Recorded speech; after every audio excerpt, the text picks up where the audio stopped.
안녕하십니까 여러분. 오늘은 대한민국의 안보와 관련된 민감한 주제를 깊이 있게 다뤄보려고 합니다. 최근 대한민국에서 친중, 친북 성향의 시위자들이 활발하게 활동하고 있는데요. 더 놀라운 것은 이들을 방관하거나 심지어 옹호하는 정치권과 공권력의 태도입니다.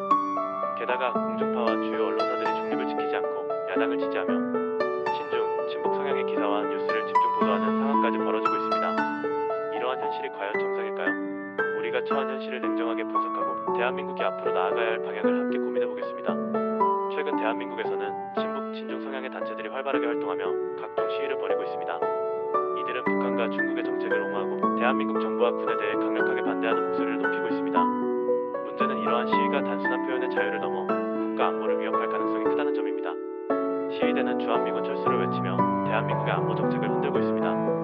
대한민국의 안보를 지탱하는 한미동맹을 부정하고 북한의 주장에 동조하는 구호들이 거리에서 울려 퍼지고 있습니다. 그러나 이러한 행동에 대해 정치권과 공권력은 미온적으로 대응하거나 심지어 일부 정치인들은 이들을 두둔하고 있습니다.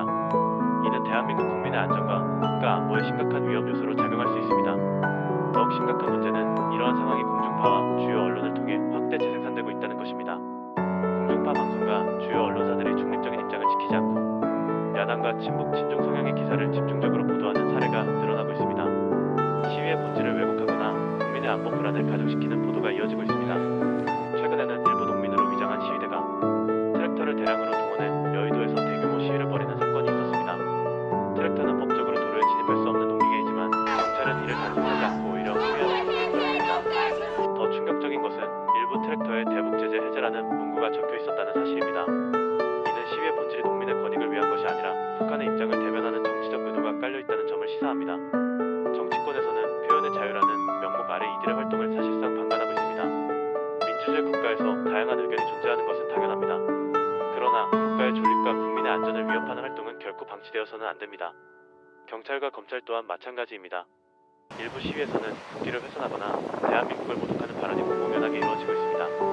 심지어 북한 정권을 찬양하는 구호가 울려 퍼지기도 합니다. 이러한 행위는 국가보안법 위반 소지가 다분하지만 법 집행기관은 적극적으로 나서지 않고 있습니다. 여기서 우리는 의문을 가져야 합니다. 대한민국의 공권력은 과연 누구를 위해 존재하는가? 국민의 안전과 안보를 지키는 것이 공권력의 최우선 과제가 되어야 합니다. 만약 이러한 상황이 계속된다면 대한민국의 안보는 더욱 위태로워질 것입니다. 문제는 여기서 끝나지 않습니다. 공중파와 주요 언론사들이 정치권과 결탁하여 여론을 조작하고 있다는 의혹이 끊이지 않습니다. 특정 언론들은 국민을 분열시키고 안보 이슈를 정치적 이익을 위한 도구로 활용하고 있습니다. 특히 친중, 친북 성향의 뉴스와 기사가 반복적으로 보도되며 대한민국의 국가 정체성을 흔드는 위험 요소로 작용하고 있습니다. 이들이 주장하는 내용과 활동을 들여다보면 그 배후에 북한과 중국의 영향력이 존재한다는 것을 쉽게 알 수 있습니다. 실제로 일부 단체들은 북한과 직간접적으로 연관되어 있으며 중국의 경제적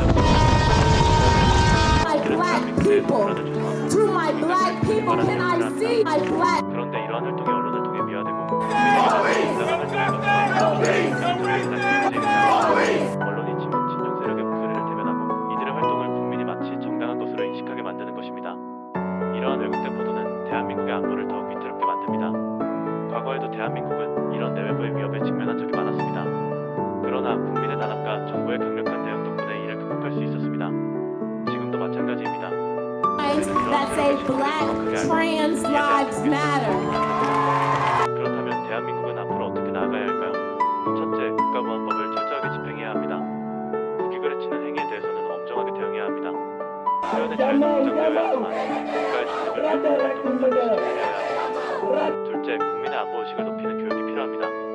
특히 젊은 세대들이 북한과 중국의 실체를 정확히 인식하고 자유민주주의의 가치를 수호할 수 있도록 교육 시스템을 강화해야 합니다. 셋째, 언론의 책임감 있는 보도가 요구됩니다. 언론은 중립성과 공정성을 지키며 대한민국의 안보를 지키는 데 기여해야 합니다. 편향된 보도로 국민을 분열시키는 것이 아니라 진실을 보도하고 국민의 안보의식을 높이는 데 앞장서야 합니다. 대한민국은 수많은 도전과 위기 속에서도 굳건하게 성장해 왔습니다. 앞으로도 우리는 자유민주주의의 가치를 지키며 외부의 위협에 단호하게 대응해야 합니다. 국민 한 사람 한 사람이 대한민국의 안보를 책임진다는 마음가짐으로 경계하고 단결하는 것이 중요합니다. 대한민국의 미래는 우리 손에 달려있으며 흔들리지 않는 안보의식이 바로 우리 국가의 미래를 밝게 만드는 원동력입니다. 감사합니다. 여러분의 생각은 어떠신가요? 댓글로 다양한 의견을 남겨주세요. 오늘의 영상이 여러분에게 새로운 시각을 제시했기를 바랍니다. 구독과 좋아요 그리고 알림 설정도 잊지 마세요.